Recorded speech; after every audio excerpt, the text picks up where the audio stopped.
We are here with Morénike Giwa Onaiwu. How did I do? Perfection. I've been practicing. Morénike is a college professor, a mom, a writer, an activist, a former board member of the Autistic Self-Advocacy Network, right? Yes. And you did that for years, is that right? Yes, I did. I was a board member of ASAN for almost 5 years, 4.5 years, a little more than 4.5 years. And I was a board member of AWN for 6 years. Nice. And also you do advocacy work with HIV and AIDS, right? Yes, I've actually been doing that a lot longer than disability and autism advocacy. Yes. Sweet. And Morénike is the editor and contributor of this amazing book, All the Weight of Our Dreams. And I will tell you that I've gotten a little something, like almost like I don't even want to read your writing anymore because my eyes leak every time I read your writing. It's beautiful and powerful and heavy.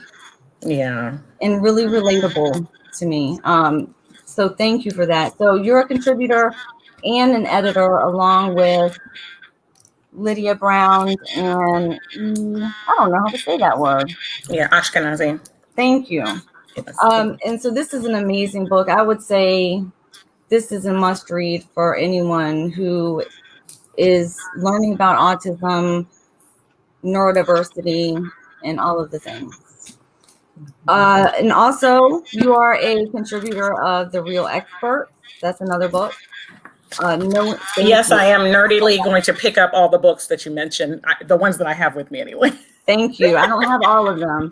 And Knowing Why Adult Diagnosed Autistic People on Life and Autism. Thank you.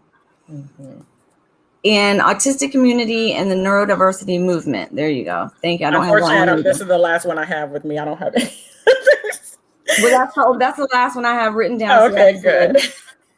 And then you have other works under pseudonyms, and you have a lot of things going on. Yes, I love writing. It's interesting. Like when I was a little girl, I remember, in elementary school, the teachers, want everyone to say what you're going to be. And so I remember at one point, I think maybe kindergarten, I said, "Oh, I'm going to be a singer." And so she kind of side-eyed me because I don't have the greatest voice. And so I quickly corrected that. And I said, "I'm going to be a writer." And she said, "But you're really smart. You should do something real." And I remember being so offended. And so later on in in life, I decided I was going to be an ambassador because, I wanted world peace and all that. But I feel like the power of the written word, the spoken word, just people's perspectives, it changes lives. I feel like really that's what history is all about. That's what hope is about. That's, to me, it's the most authentic way to communicate. I am so much more comfortable, and I think I do a better job of communicating via writing than speaking. Usually when I speak later on, I'm like dissecting everything I said. Why didn't I say that? That could have been a funny joke right there. Nobody understood that. You said that with a Southern twang or whatever.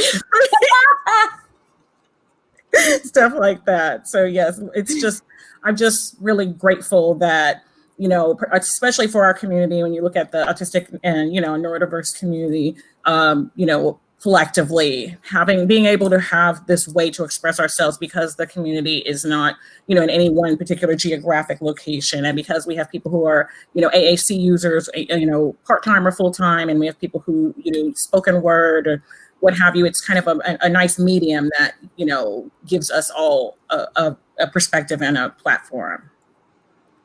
So true. It is so true.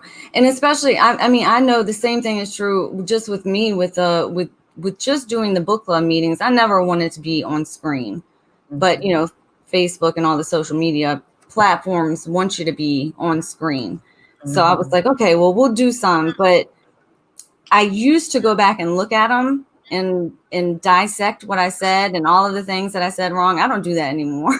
Yeah, I've stopped too. It's like my brain, unfortunately, will remember things that are bad as opposed to things that are good. So it'll be like, but yeah, but I try to, like with my speaking engagements, like I kind of fell into that. That happened by accident. So in the beginning, I didn't like to watch them because, you know, my autistic child would be like, Mom, you said 45 times in that speech. And I, you know, I'm no Toastmasters, you know, expert. I just get up and talk and say what's on my mind and do whatever. So I'm going to be saying, I'll be moving, I'll be, you know, whatever. But with writing, you know, if that's something that would distract somebody, it isn't there. But I think that it is also important for people to be able to have, sometimes people need to want to see a face or hear a voice or have, you know, another way to connect with you. So it's kind of, especially now, I think, you know, in the last, you know, nearly year, I think it's really been important for people. So I've been, you know, the virtual thing, you know, it's cool. Yeah, it has been pretty cool. It's been different. Mm-hmm. And everybody's been more available. So that's also nice. Oh, Alex said he's a member of Toastmasters. I bet you are, Alex. I can totally see that. I mean, when Alex is in front of the camera, yeah. I could totally see that, Alex. My dad is also a Toastmaster as well. And it's interesting. It was suggested that I go one time, but the meetings that were in the area where I was living at the time in San Diego were like 7:30 in the morning. I was like, I don't do mornings, no. Like 7:30, no. There's nothing to toast at 7:30 in the morning. Right. Oh, okay. And we are also going to get to this book as well. Yes. Oh, yay. They did send it. I'm so glad. Yes. I'm so excited. And I've been marking it up and I'm never giving it back. So we are going to be talking about this book as well. But I want to first talk about All the Weight of Our Dreams. I want you to tell us all of the things. What was the story behind it? Why did you all decide to make this anthology and what it means to you, all of the things? Tell us about it. I'm glad to. I could talk about All the Weight of Our Dreams, or internally, like Lydia and E. Ashkenazi and Sharon and I call it Atwood for short sometimes. But I could talk about this book all day because it really truly is, like the title, All the Weight of Our Dreams. It is like a realized dream. And so I do want to share that. So initially, the idea, Lydia was the brainchild. So it's Lydia who kind of got impregnated with the idea of, you know, there were a lot of us who were bemoaning the fact that it was difficult to find a central place for autistics of color to share our perspectives. And there were so many times that we could all relate to, okay, you go to a conference and there's so few people of color at the conference or at a support group or a speaking engagement, and everyone, you know, if any matters related to race are brought up, people are always like, I'm here to talk about autism. I'm not here to talk about all that other stuff. That has nothing to do with it. We're all, blah, blah, blah. And it was just really frustrating. And so, Lydia actually came up with the idea, we need to have an anthology. We need to have something that has all of our voices in one place. And, as a start, of course, and just to kind of highlight the perspectives. And we were totally sold. And so it really was a labor of love, because at the time the project was primarily self-funded. So the community rose up. Hopefully some of you, I think, who might be listening or watching or reading or whatever you're doing, people gave, we crowdfunded, people gave, they really helped out, they supported financially a great deal of individuals. We also had some organizations. So obviously AWN, was, was a main backer of the book, and ASAM gave some money, the Ohio Developmental Disabilities Council. It was just really wonderful. A lot of the people who actually helped with the project, we had a huge team of people, so behind the book, there's, graphic designers, and there's editors, and there's all, people doing all types of things, legal work and documentation. Nearly all of those people donated their fee, back toward the anthology. So it's very moving, because a lot of the time they're just I remember in the beginning, because my children were diagnosed before I was, and I remember you go to these autism discussion pages or groups, and people are, kind of debating about whether blondes are more likely to be autistic, or how many of you have blue. I'm thinking, okay, well, that's nice, but no blonde hair here. Like, got a white hair here too, from these kids, it's from life, but no blonde hair. Eyes are not blue by any means. It just was like this sense that autism is something that happens to children, and not just children, but white children, and not just white children, but young children, cisgender little boys, middle class, it's just this whole thing. So, to the point where, like sometimes people would greet you with, okay, how old's your son? Or what's your son's name? I'm thinking, and daughter? because in my own, because like, there's, autism is not just something that only occurs in this one little vacuum.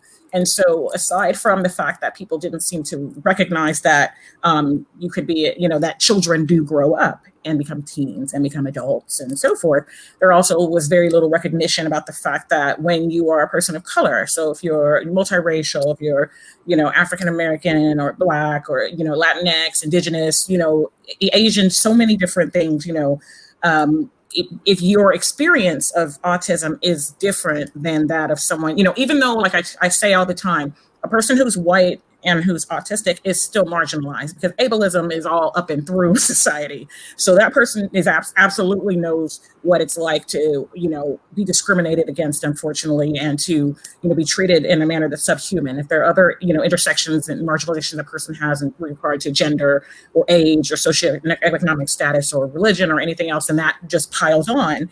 But the aspect of race is important, because for a lot of us who are people of color, our community, that's our safe base. That's our home. That's where we get away from everything else. And that's where we can breathe.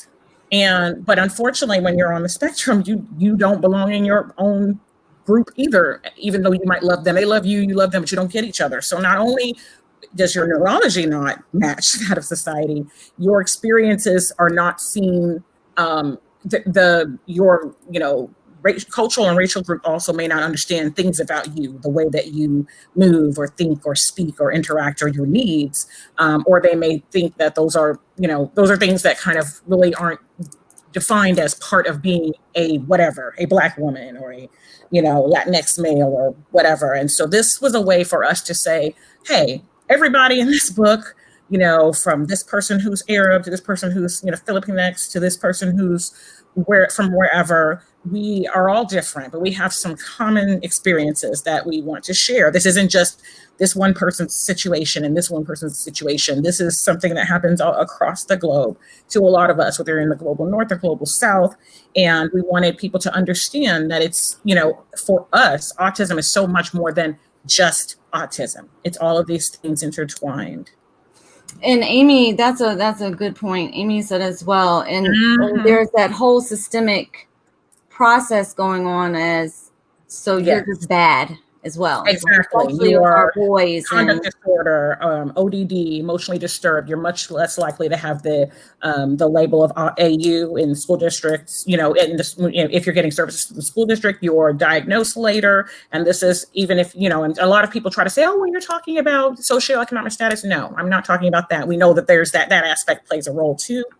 But in terms of you can control for educational attainment, you can control for income and all of these other things, insurance, and you will still, equivalent insurance, and you can still find that, people of color are diagnosed later, it's just, it's a huge problem. We are, it is seen as, like you said, a problem. We're bad, we're wrong, as opposed to this could be a difference.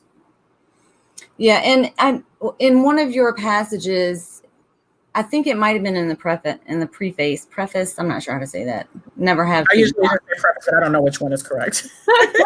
You talked about being a girl. You talked about being hyperlexic. You talked about being Black. You talked about like all of these things.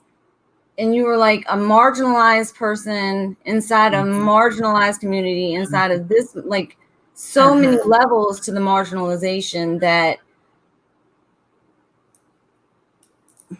what? Yeah, it was almost like you don't exist. Basically, there is So no many place. ways of being othered. Yes, absolutely. Sometimes I've said it. You're a minority group within a minority group within a minority group. Like you're just, kind of like, if you think about concentric circles, as you could drop down the levels or up, depending on how a person's looking at it. There's so many factors that you just don't check the box or fit the norm. It absolutely intersectionality. Yes. And so with the anthology, it was a way for us to celebrate who we are, but also talk about some of our challenges and, so our common experiences and our unique experiences. And so we have contributors such as, there's a little girl in there, who's our youngest contributor. I think Vivi, she was 4 when she contributed her piece. My daughter is actually in there. She had to go through the process like everybody else too and get approved, but it just, to her, it's like, okay, that's nice. I don't think she understands it's like a big deal, but maybe she will. And so we have people doesn't understand yet. Yeah, not yet. Yeah, we have contributors from various different countries and different ages. So from children to teens to adults, of various ages. And we also have artwork because some people express themselves as opposed to in writing. The drawing, I know in the book it's in black and white, but the colors are beautiful. They're very vibrant. AWN has some thoughts about releasing some of them in color. And so if that's a project that they are able to do in the future, I think it would be amazing because I think there's just so much richness, not in just what people have to say, but also in the way that they can depict their feelings and their thoughts in drawings. And it's just, it's a heavy read, as you mentioned, and it's a big book. It's 554 pages, I believe. So it's not, most people don't read it in 1 or 2 sittings. You read portions here and there. But it's in 91 different libraries, in 6 different countries and also in some territories. It's been translated into different languages. We're just grateful that it is, it's been taught, I believe at last count, might have been 19, depending on how you kind of 19 to 21, because there are 2 of the courses are a course where it's both an undergrad and a graduate course. So technically the same instructor, but students can take it for credit for either. But different university courses that have taught it in different, places around the world. And so we're, disability studies, English and rhetoric, cultural studies. And so we're just grateful that people are able to benefit from, the lives that we've lived, and kind of like the title, all the weight of our dreams. Our experiences are weighty. They've been heavy, but kind of like I love scripting, he ain't heavy, he's my brother. These are still our dreams. Being a person of color is not a burden. Being autistic is not a burden, but living in a society that's ableist and racist is a burden, hence the weight. But we wouldn't be anyone else. This is our life. Our autism is racialized, and there's no other way that we experience it. And so we're hoping that people can learn to celebrate that, celebrate difference, and rather than pretend that it's not there. Difference is beautiful. And accommodate those differences. I mean, how powerful is that? Difference is real. Yes. Uh-oh, I'm sorry. I just spoke over you because I have a gap in my... It's okay. Okay, sorry. But like, how powerful is that to have people coming up, learning from this book about disability and ableism and intersectionality instead of those old textbooks? Like, how powerful is that? What a perspective that these students are getting. It's amazing. It is, and it's something, and that's actually that's part of the process was that. So I think about the fact that so I am an associate professor. I'm in a 2-year college. I'm not in a university setting because I'm still getting my doctorate. And I'm probably actually going to stay in this setting because for me it's home. And these are the students that really whose lives I feel like I really impact, and I just really the mission of what we do really resonates with me. Not that again there's anything wrong with other colleges, but particularly during the pandemic, academia, I have a whole new perspective on it. It's not all that, some of it's not positive, but that's another conversation.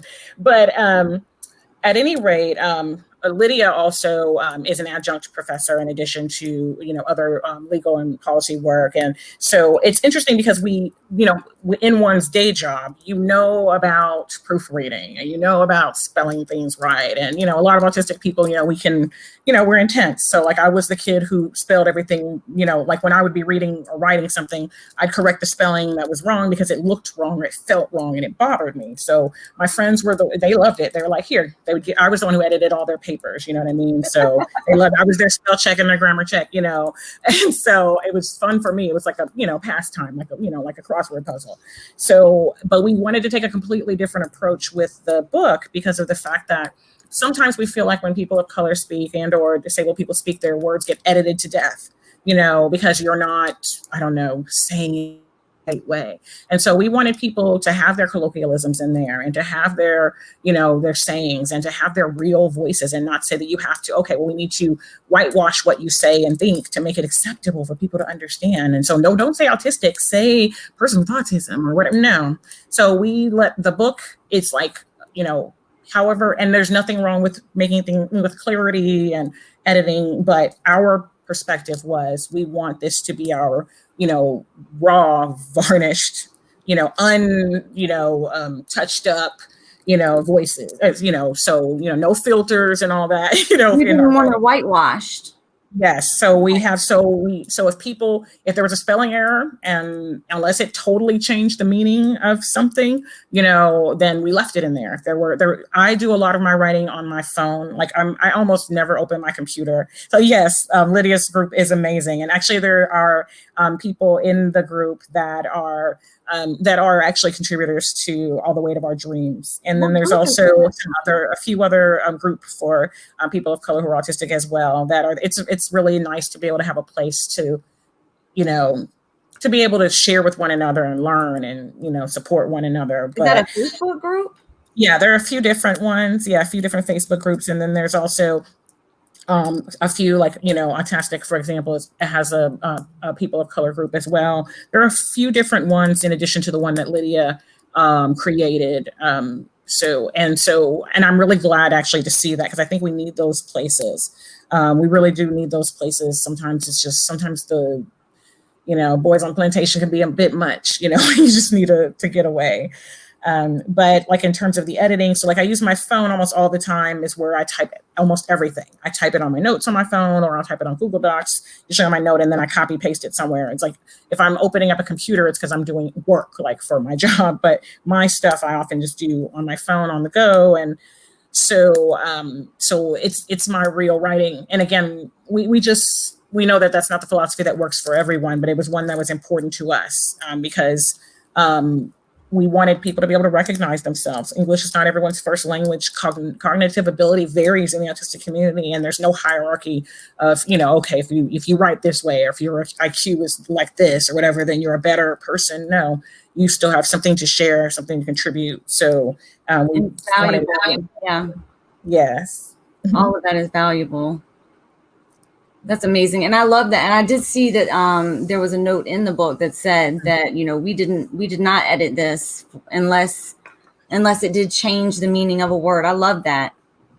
Yeah. And we did so many things that people said, oh, this is never going to get published, or this is never going to get anywhere. This is not going to be profitable because, you can't pay all the contributors in an anthology with 61 people. We're like, yeah, we're going to pay them or we're not going to put this project out. Too often our people are told, oh, exposure, do it for the greater good. When this is a community of people, the autistic community, and particularly people of color who are struggling financially, who, and typically when you look at us collectively, why are we going to take advantage of our own? Isn't it bad enough that people take advantage of us? So people are like, you're not editing it. It's too big. Some of these concepts are too controversial.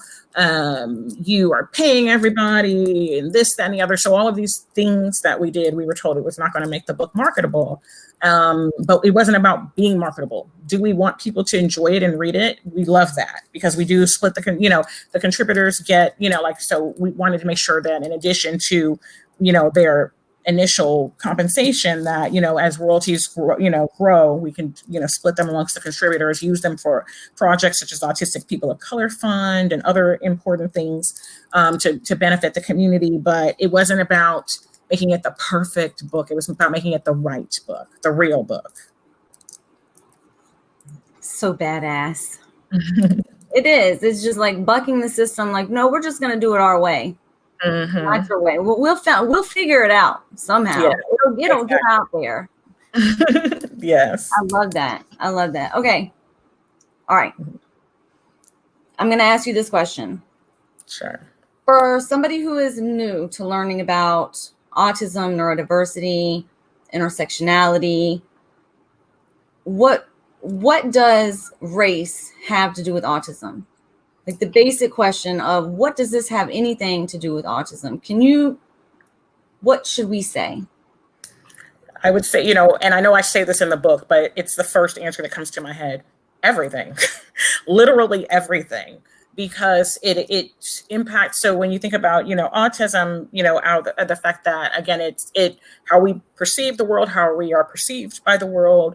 When my children were younger and they asked how to define autism, I said autism is a different way of thinking, moving, and speaking in this world, and that's how I left it. It's the way that your brain naturally does these things, and if you're a person of color, your way of speaking, thinking, moving is already different. So you're already different to begin with, and then you add this neurological aspect to it, and people don't understand. Like, so if I'm or my son, who, or one of my, is sitting, or one of your boys, is sitting, somewhere, from across the room, they, and then there's another, somewhere across the other room, there's, a young white boy sitting there as well.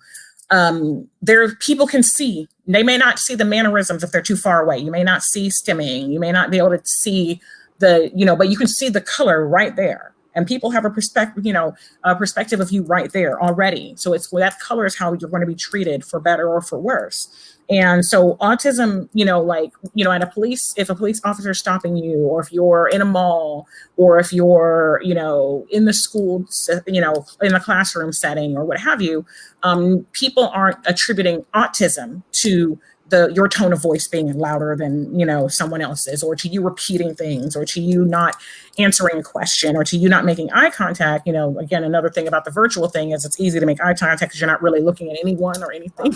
So, so you're, the things that alarm people, that, are related to you being, having autism, but also your race already. So those aren't things that, I've been in situations myself, and, and I'm privileged and fortunate that not, that I haven't had some of the struggles that my peers have had, but I've been in situations, routine traffic stop. This is Texas. That's our revenue. You know what I mean? Where, some of my stimming devices are coils, or, and I keep them in my car. They're in my desk, they're in my purse. And, where, it alarmed an officer because they thought it might be a weapon. Or we could think about Neeli Latson's situation where he was, waiting for the library to open, and, the officer was asking him his name and all these kind of questions. And a lot of times we may not be able to find words, or might not be comfortable talking to a stranger or answering questions. So when he tried to leave, he was detained, and the situation escalated from there. And I think that those are things that people don't talk about. It's already scary. They're killing neurotypical people of color. You know what I mean? So are we supposed to fare better, in those scenarios, those high, emotive and stressful, settings? Typically, no.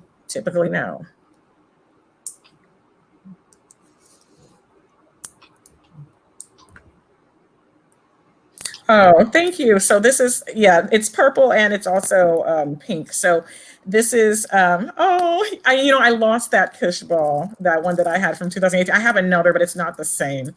But that was my favorite. That was the OG. But these are actually those magnetic deals, like those little, I don't even know, they have a name, but those little, magnets that come in the little colorful, like clear deals where they have different colors. So I use them as rings. I use them as things on my wrist because of the fact that I usually have like a slinky that I have it's somewhere on the side of me. And then I sometimes have these because I love these, arm things. But some of these make noises and they bother people, and so, or I'll have things in my hands that I use to stim. And so it's difficult because, people have conflicting access needs, but I try to find a way to stim, or to have the sensory input that I need without, disrespecting others. So I have certain things that I'll do at home or I'll do when I'm alone that I won't do in another setting, like if something clicks or what have you. But yes, I love these. I remember when my daughter was diagnosed, and so she was the first one in our family to be diagnosed. And I remember them telling me about certain things that she should play with this way, or she should play with this that way. Like, she shouldn't line things up, or she shouldn't hold things in her hand, or she had a belly button. So when I was pregnant with my son, her younger brother, she used to play with my Audi. And so they were like, she shouldn't do that. And then so when my Audi was gone, she would lift up her dress or shirt and play with her own. And they're like, no, she's stripping, she's showing herself. And everyone, there were all these rules about what you couldn't do.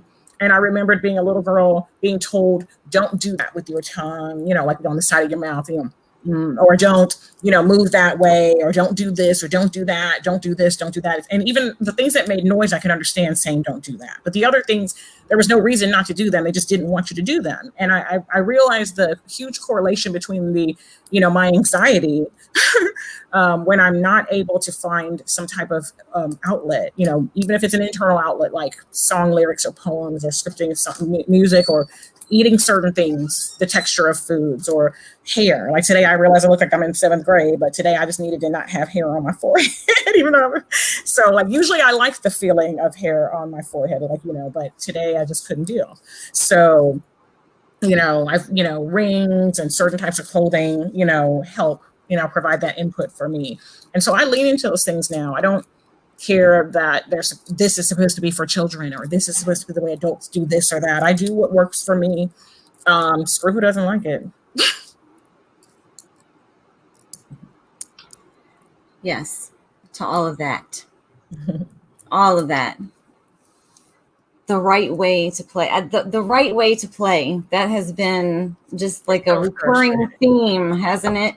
Yeah, I'm like, the right way to play is the way that the person enjoys playing.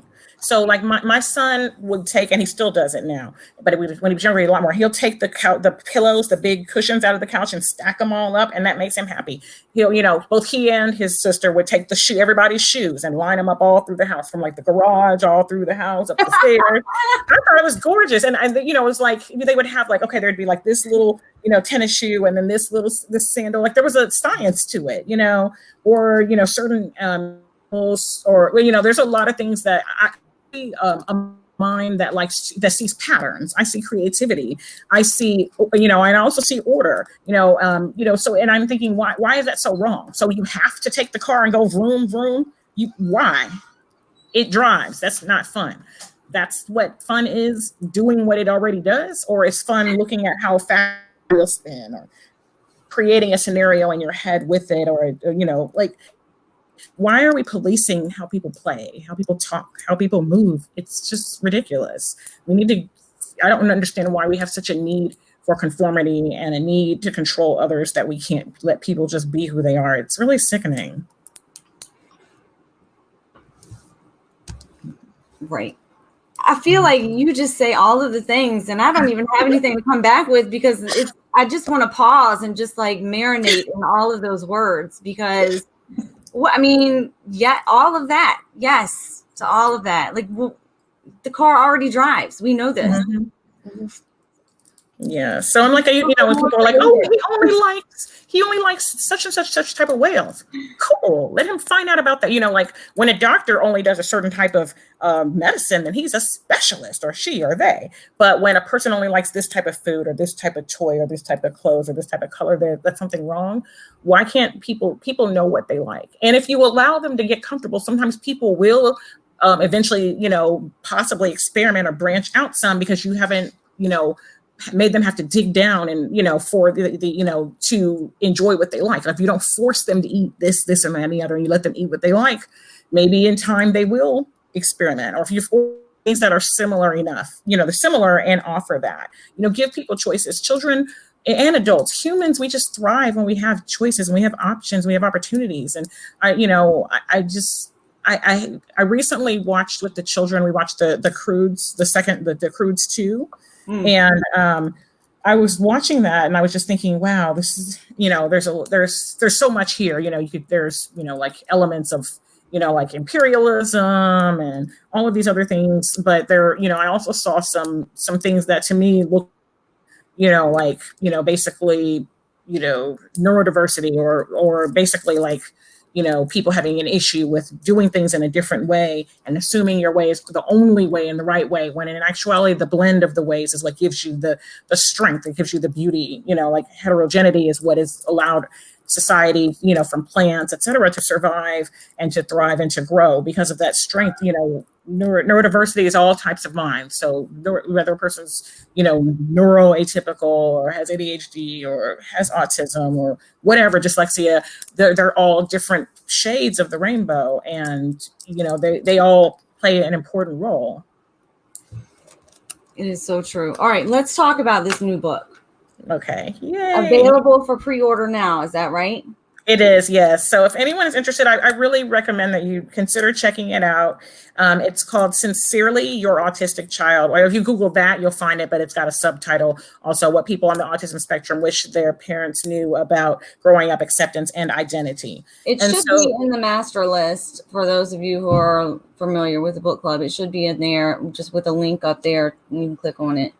Yes. And so there's going to be an audiobook version, ebook, and traditional, like printed book available. And you'll be able to, it's Amazon, Penguin Random House, book, most book places. So Beacon Press is the publisher. They, publish a lot of social justice books, and they've been around for like over a century. And so for people who follow the work of AWN, the Autistic Women and Non-Binary Network, formerly Autism Women's Network, you might recognize some aspects of this book because AWN, in addition to supporting the editing of All the Way to Our Dreams, also put out an anthology that was called What Every Autistic Girl Wishes Her Parents Knew some years ago. And so the editors of that book were, Sharon, Emily, and Christina, who are all individuals who are involved with AWN.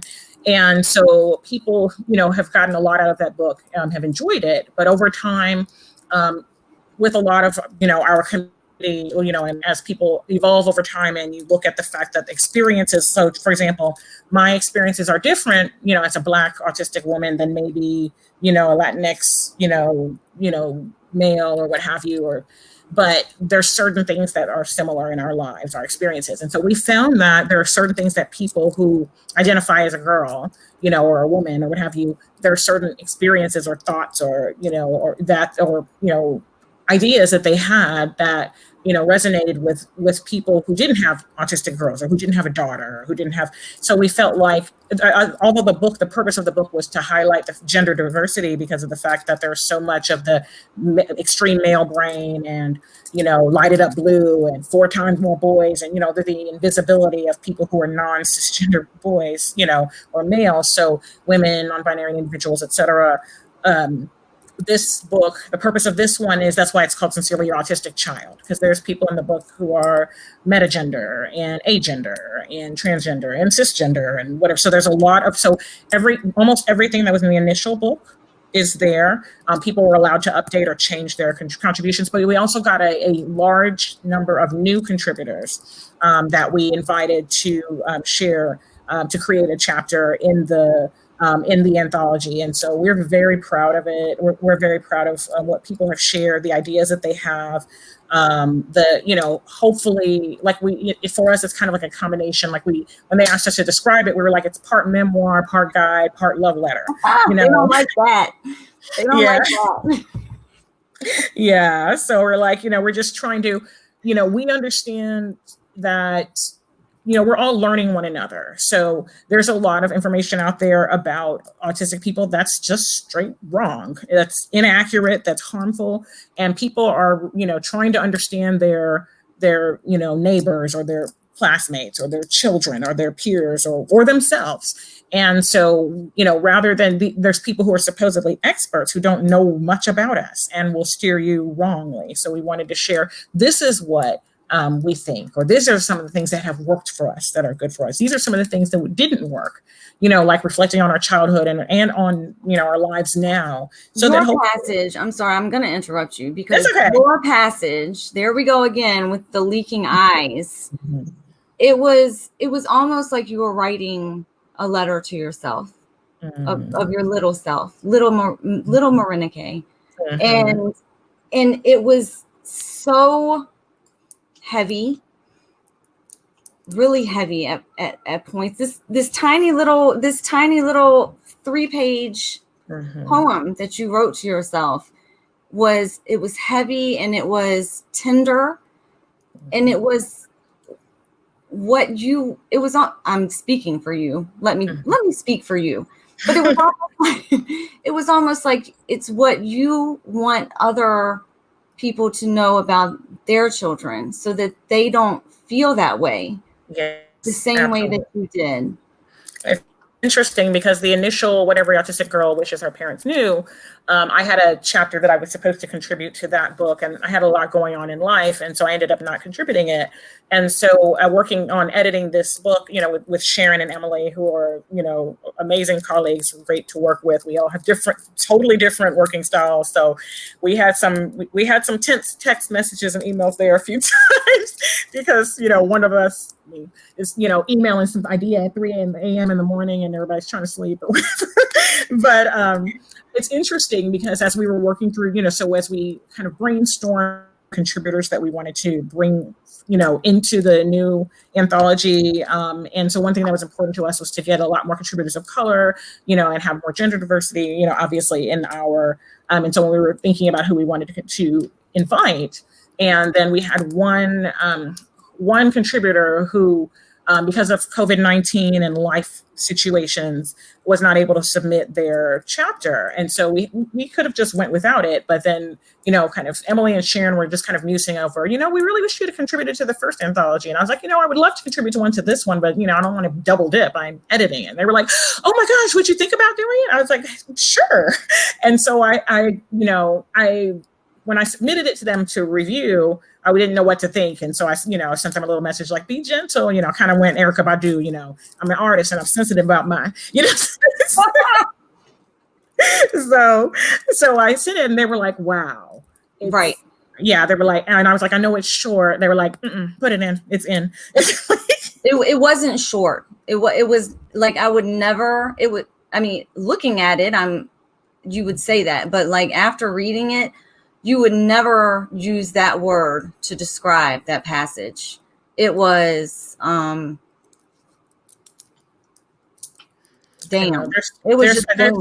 There's so many parts of that book. Like I think about the passage by H.W., a couple of the anonymous contributors, Amethyst Shaber's piece, Kayla Smith and Kayla, Rodriguez, their pieces, Lydia's piece.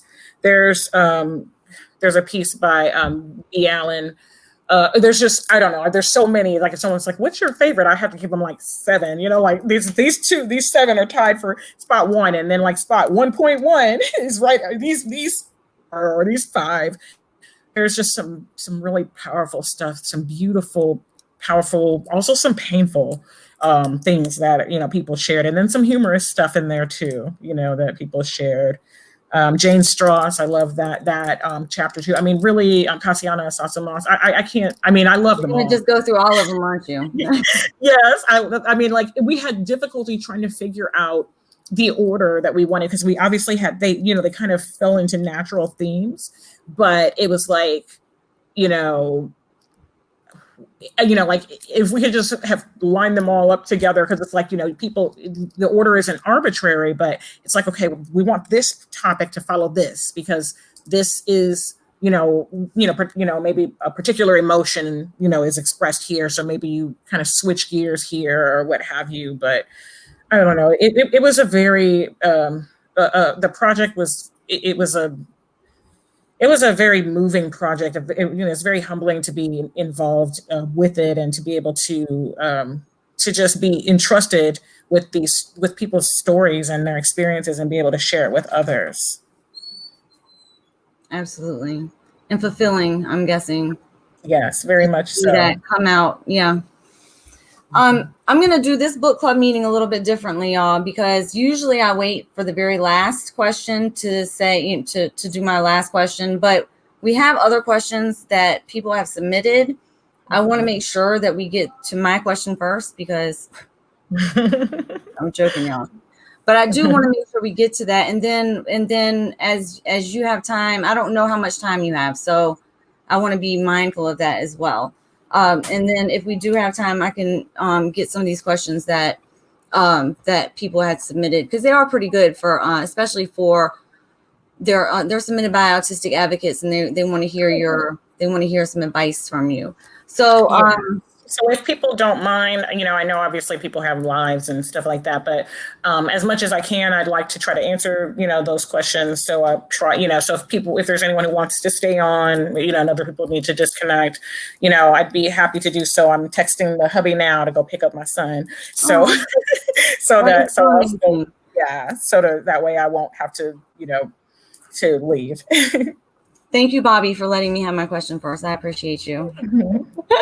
Okay, so if you could give advice, one piece of advice to the parents of a newly diagnosed autistic child, what would it be? What I would tell them, breathe.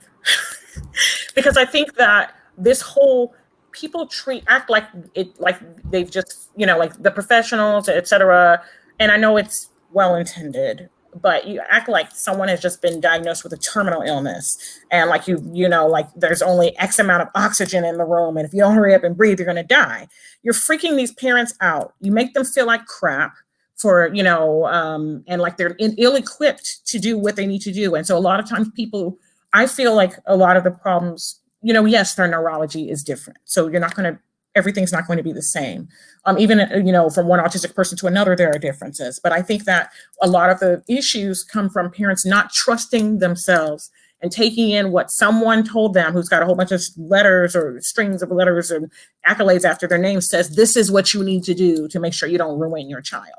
Suppress you as a parent. I know your child enjoys this thing, and you see the joy, but don't let them do it, because you must do it this prescribed narrow way, or you're ruining their lives. Well, no parent, we're all about our kids. That's what it's about.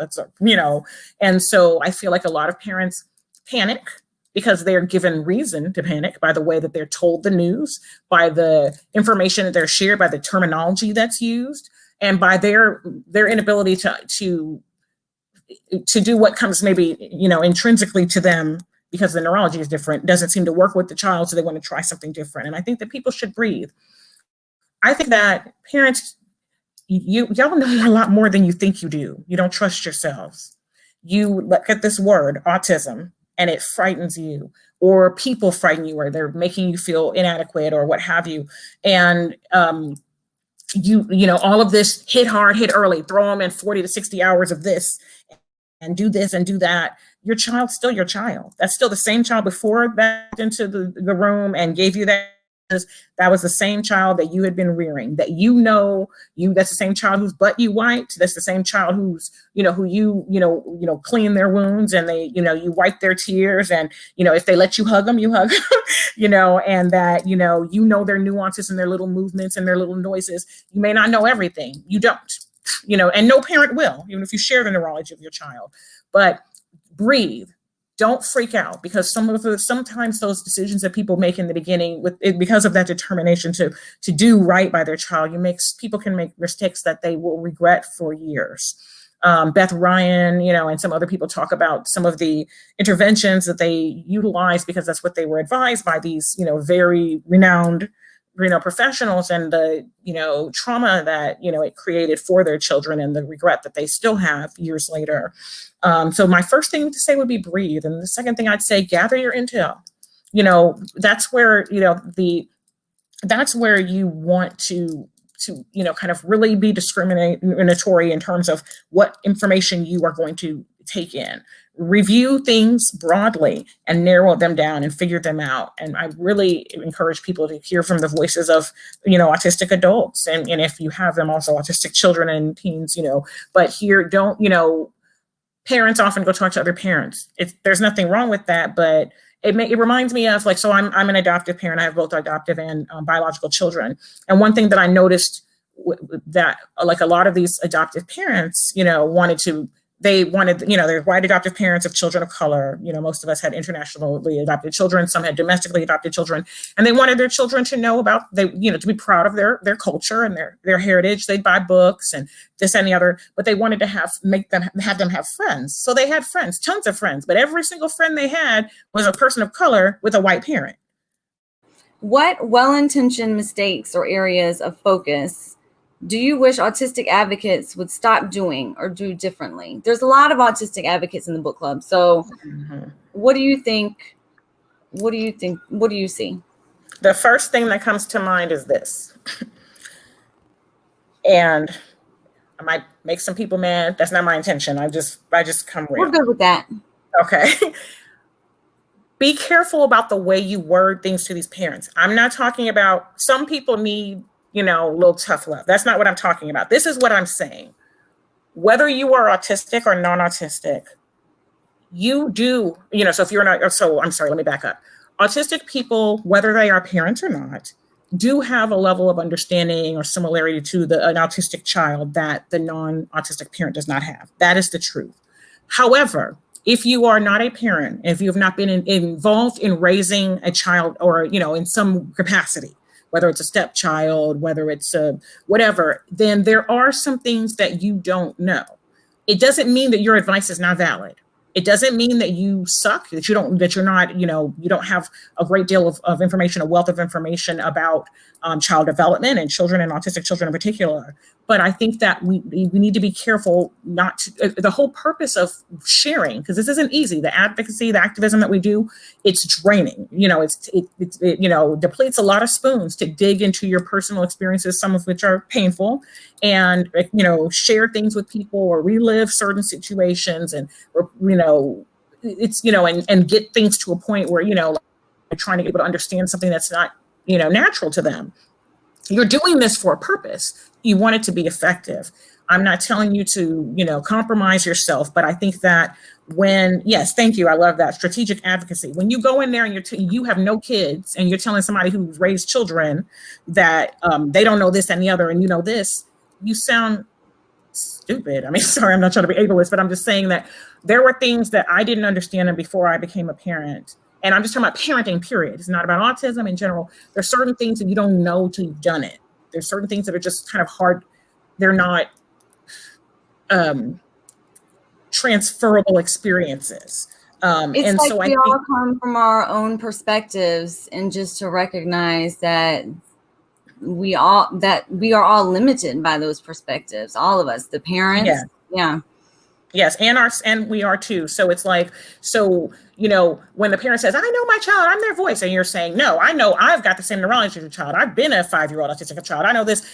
You're both kind of right, because you aren't in their house. They know that when the child does this, it means they're hungry, or when they do their eye like this, or whatever, their head like, they know certain nuances get from the lived experience of living with that child. Do they understand it? Maybe they don't understand a freaking thing about it. Not one thing. That's where you come in. But they do know things you don't know because you're not there in their house. You do know a lot. And so I know that it may sound obvious, but I think that in our passion to get through to people, we don't realize what, the way people perceive, because people don't understand the way we communicate. So people talk about how weird we are about communication, but I think that non-autistic people are a lot harder to communicate with and to make ourselves understood, because they perceive things a particular way, if that's not how we intend it. So I just hope that parents say, don't, because we aren't all going to have kids, autistic people, activism, you may have children, you may be child-free, you may be younger, older, whatever. So you shouldn't be limited that you can't give advice about about parenting if you're not a parent, but you need to be cognizant of the way you're wording the advice and the type of advice that you're giving, because there are some things that as a, parent, you haven't experienced yet. Thank you. Privilege is good to remember. Absolutely.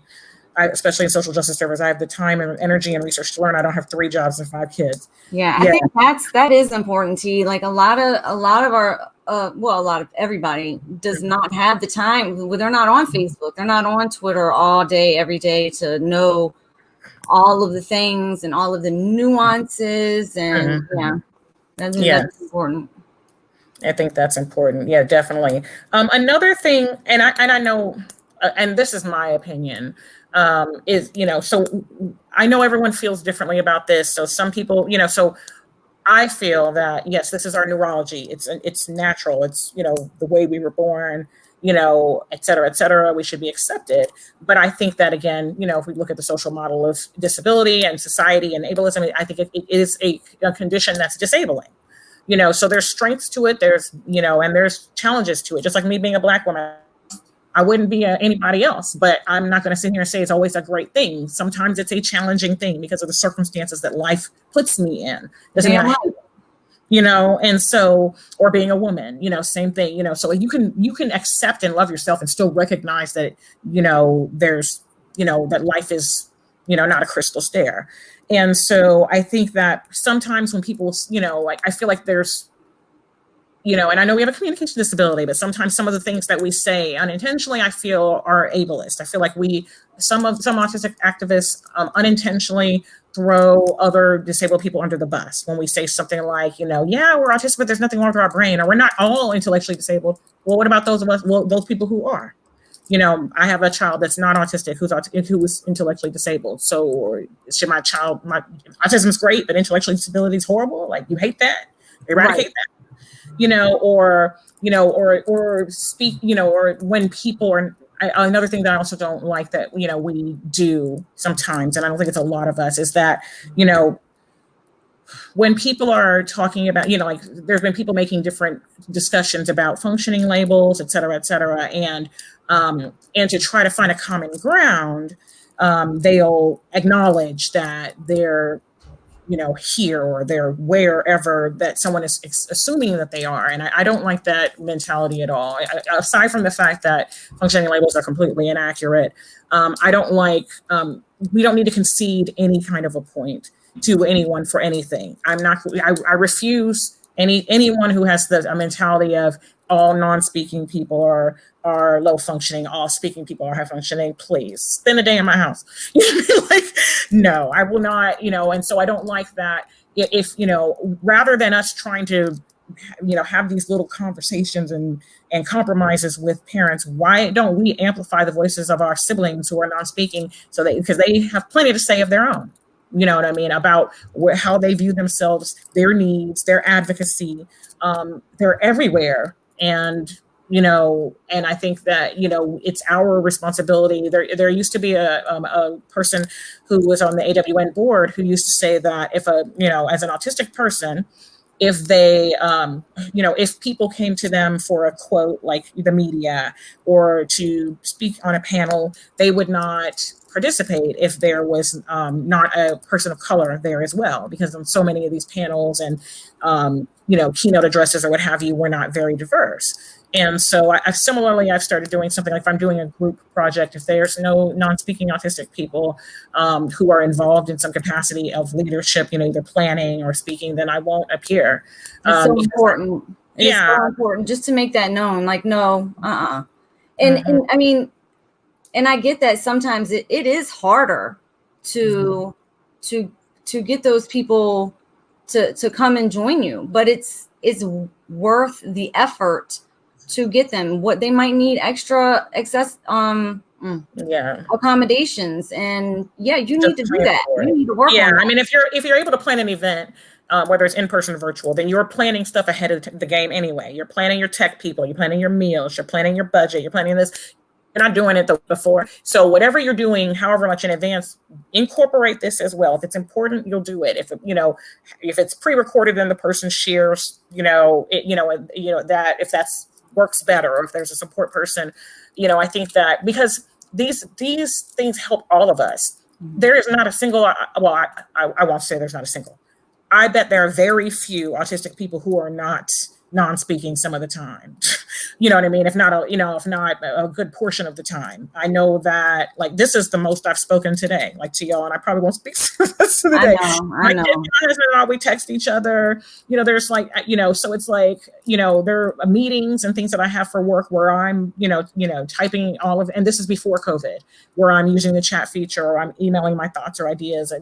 So, with the universal design is something that, benefits the most users, period. And so we're one community. And so I feel like that's something that we could do better. And I think it's not that people are doing a poor job of it. I just think we can always grow. And there was a question that came through, but I didn't get Jules asked, do you think that cultural considerations need to be taken into account when determining what is ableism and what isn't? For example, sometimes I feel like white people make all of the decisions about defining ableism and they use it to perpetuate racism. What are your thoughts on that? Ooh, yes. I agree. I think that, and I think in doing so, we are, we're harming one another. I think there was, so I think about certain communities. Certain communities are in different places. So I have a different, and not just with ableism, with other isms too. I had a friend, Sandy Kinnaman, who passed away some years ago, who was a mother of autistic children and also a neurodivergent activist. And Sandy used to talk about giving people grace and space, because they, everyone is growing and learning. And so like when I'm in certain settings or certain places, I give people grace and space because I know they don't get it yet. And if I develop that relationship and if I plant those seeds and I work with them, then they'll get it. If I'm just hammering them over the head, then they're not going to hear my message at all to even get to the point of what I want. So like sometimes people, this is an example that I've talked about with someone. There are a few prominent organizations for autism, in the African American community here in the U.S. If I was to mention their names, they pop up at the top of the list of Google, if one was to Google. And so there are certain people in the community who haven't wanted to work with these organizations because they feel like, oh, well, I don't like that they support this or they think this or they do this.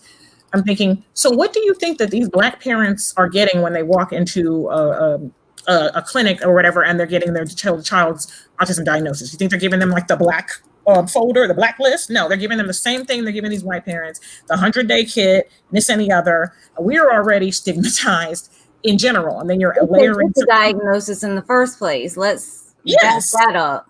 Okay. Yes, exactly. So so if anything, you think that if anyone's going to jump in and dive hard into some of these interventions that might be problematic, it's a parent, because we're even more desperate to make sure that our child isn't going to get further left behind or harmed in a society where just their skin color alone is is unfortunately an affliction. So yes, I think cultural cultural considerations need to be taken into account in the way that the timing, the way that we do things, the way and who is doing it. Like if I'm sometimes you will get people to evolve and change if they understand where you're coming from, if you hear them out and you don't don't presume don't presume that they should know that you shouldn't use this word or shouldn't do this. You can. So what I'll do often, and when people are doing something like that, like for example, if I'm somewhere and a parent says something about their son is nonverbal, I was like, oh, okay. How old is your non-speaking son? Or whatever. And because unless the child has said they want to be called nonverbal, you're just saying because that's whatever. If someone says something about high functioning or whatever, I'll say, okay, so your niece has minimal support needs, or whatever.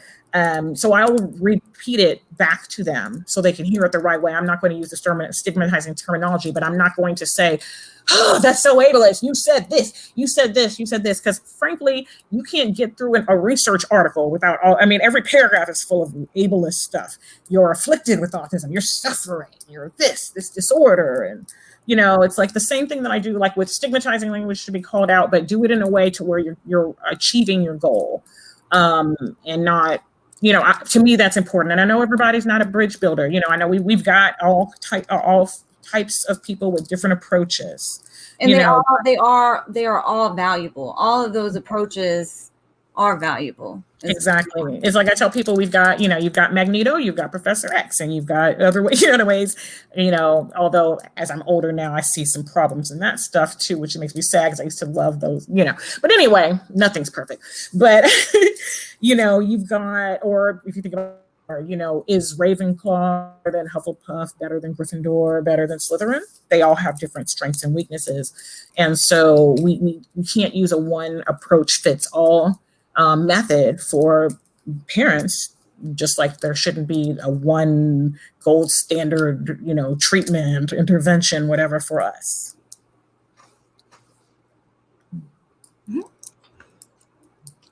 Oh, thanks. Brilliant. Okay, I have another question that was free. Okay, Maxine asked, I'd like to know how you maintain your energy and enthusiasm for your causes, and if autistic burnout ever puts actions on hold for long periods of time.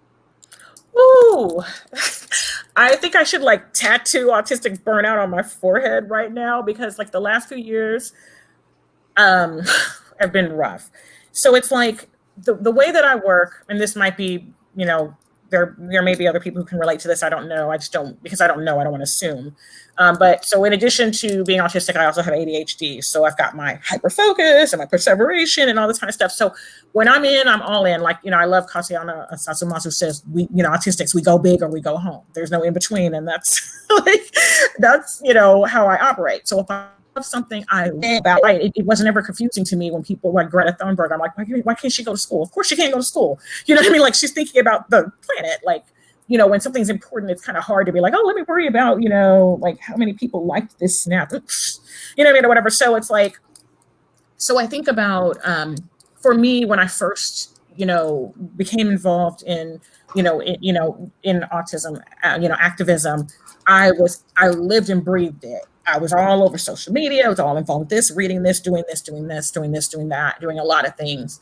And I'm grateful that some aspects of who we are, the way that we can hyper-focus or the way we can spend time or do things, allows you to, to sometimes be able to accomplish a great deal in a short period of time, because then there's those periods of inertia where you can't do anything.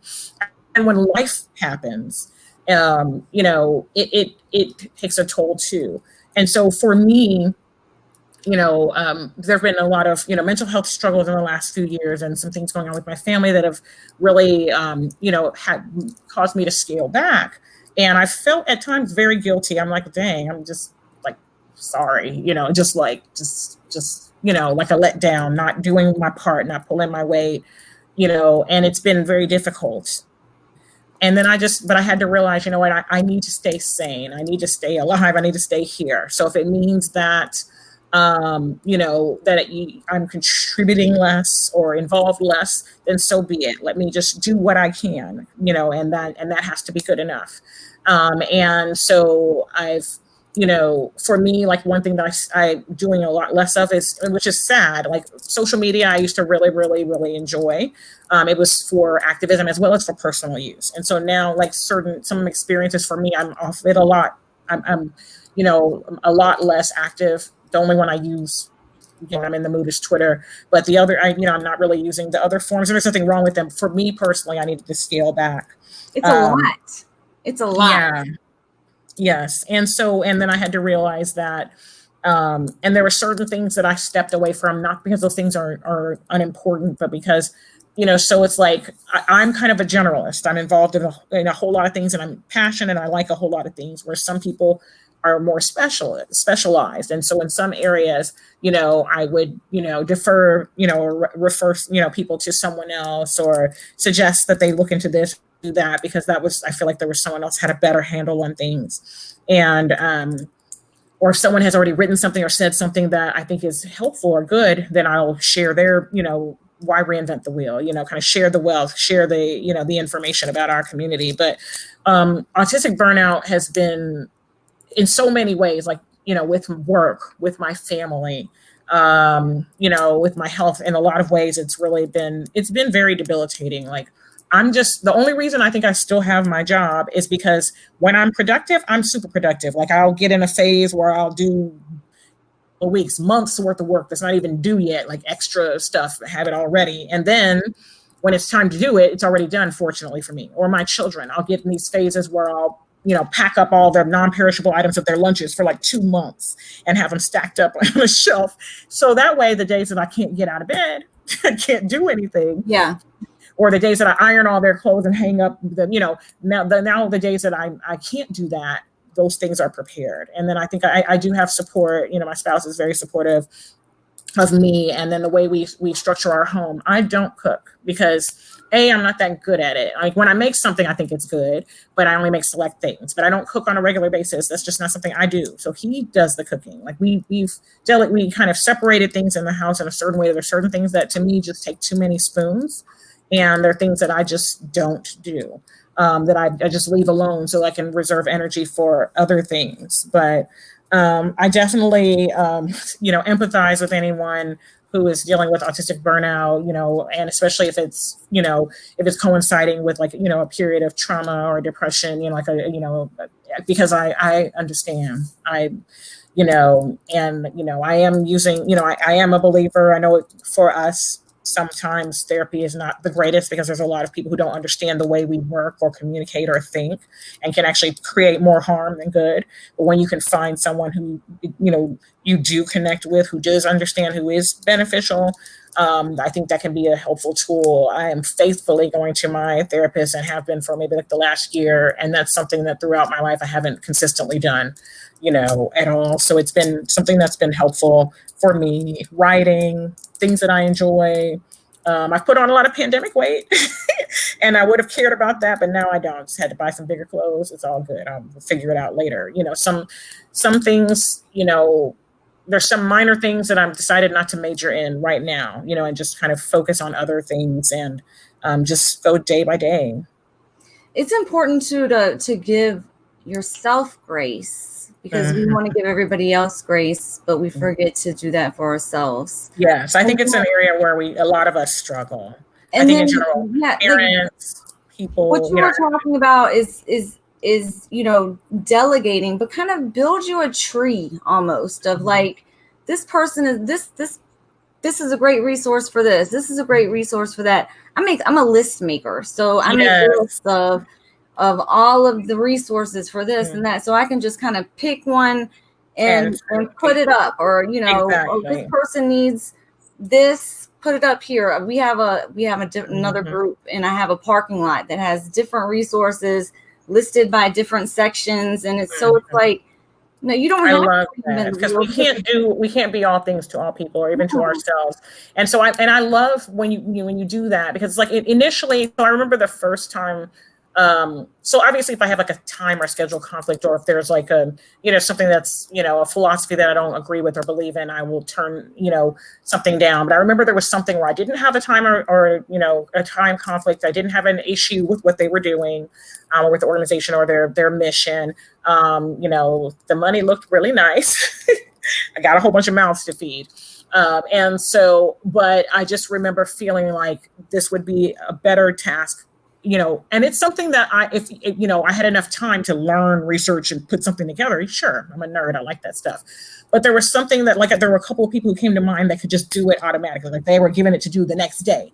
They could just do it. They had lived experience. They had, a lot of expertise. And I felt like it was just better. So I remember being worried because it's like, I don't know if it's a sense of imposter syndrome or what, but, when you turn, people down, what are they going to think? And so but I just felt like, I just told them the truth. I feel that such and such and such and such would do a better job. I strongly recommend that you reach out to them. Here's their information, et cetera, et cetera. I've already spoken with them and they said it was okay to share. If they are unavailable or if you need any support or want me involved in some kind of way peripherally, I'd be happy to support. And, so I did that that was the first time I did it. I was frightened, but it went really well. They thanked me. They went with it. And most of the time it goes well. I have had a few times where people kind of got mad, like I came to you, I want you. I'm thinking, well, that's great, but I don't know anything about this. Like, oh, I do, but such and such spends, they're really talented. What they do, right. Mm-hmm. So, I'm like, there's certain things I can talk about and I'll learn, like I tell people, I'm willing to learn something, but if it's not something that the reason why I think I've been fortunate and I am definitely privileged in that, I know there's so many issues, with employment in our community. And I, have been fortunate because I typically work in whatever is my passion or special interest. And I know people hate that word special interest, but, whatever, because like, I'm going to be good at that. So like, I don't, when I apply for a job or something, I like the thing I'm interested in. Because if I'm not, I'm going to be horrible. I can't fake the funk. I can't go and be a cashier because I know some people can because they like math or they like the people or whatever, or they like the money. They like, the responsibility. I can't do it if I don't like it. And I will do a horrible job. I will suck. So there's no reason for me to even bother to do it. Yeah. So I've had the privilege of being able to find things that I've, enjoyed and been passionate about. So that, is half the battle for me, that even if I'm weird or quirky or whatever, I get things done because this is something that means something to me. And so those things I've been fortunate in that it's been, I've been able to do that. That's not something that everyone can do.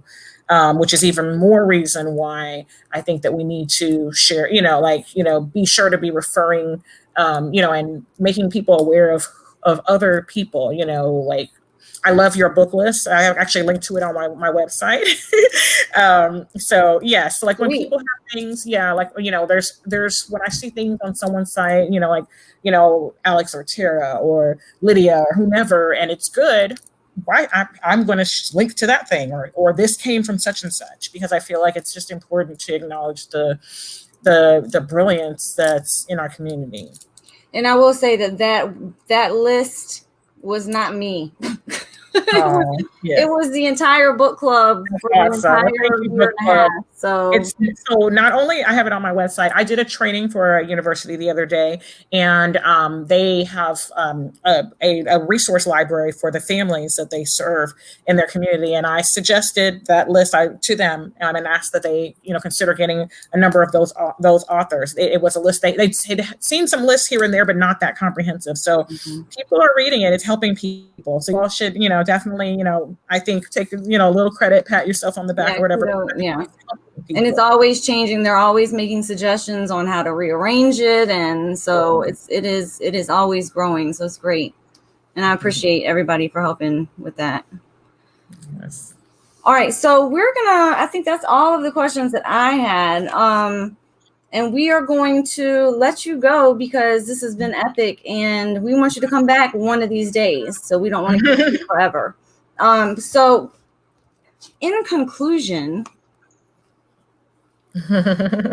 this book is a must read for everybody. It is on the must read list. It's on the top 10. I want to say it's number 1 or 2 or 3. It's on all of the lists for everybody to read. Angelina said perfect timing because I have to go. This book is available for pre-order. I don't have all of Morénike's books with me because I don't have the money to buy all of the books. I just don't have it. But I will be getting them as I go. So this is available for pre-order, and pre-orders are important. If you did not know that, I have learned that in this book club adventure, that pre-orders make a difference for like bestseller lists and things like that. So you also save money usually when you pre-order because you get the book at a discounted cost. So if you can, I know how it is. Sometimes we can. If you can pre-order it, and if you can't, tell your library, fill out a thing that says, "Library, please get this book, please," and then they'll pre-order it. So yes, and so the book itself comes out March 30th. So if you aren't going to pre-order or would want to check it out, then feel free to do so. And then there's 2 additional books. I'm a contributing author in a book by Mare Elliott, who is a young person from the UK who talks about mental health and autism. And so they have a book about mental health. And, there are it's an anthology as well. And so I'm one of the contributors in that, talking about intimate partner violence and mental health. And then Toward the end of this year, I have a new project that will be coming out. It's actually an anthology that's about neurodiversity in the Black community. And so it's called Neurodiversity NY, and so that'll be out. I'm going to actually be, soliciting contributors. Links to those? Can you send me links so I can put them I'll up? definitely do. Yeah, I'll send the links. Yeah. So I'll double check that I can share them. They said it's okay to talk about them, but I don't know if the links can be shared yet, but I know they will be soon. But we'd love to have, if anyone wants to support any of those projects, and particularly for the second one, if you know a person who is neurodivergent, you know what I mean? We have a list of people, but if someone can't contribute, we always love to have other voices. And I'm going to be doing some fundraising because everybody's getting paid, for who, and if you write something for me, you're getting paid. I'm not, damn right. Exposure doesn't pay bills. Exposure doesn't buy food. Exposure is great. Exposure and money is greater.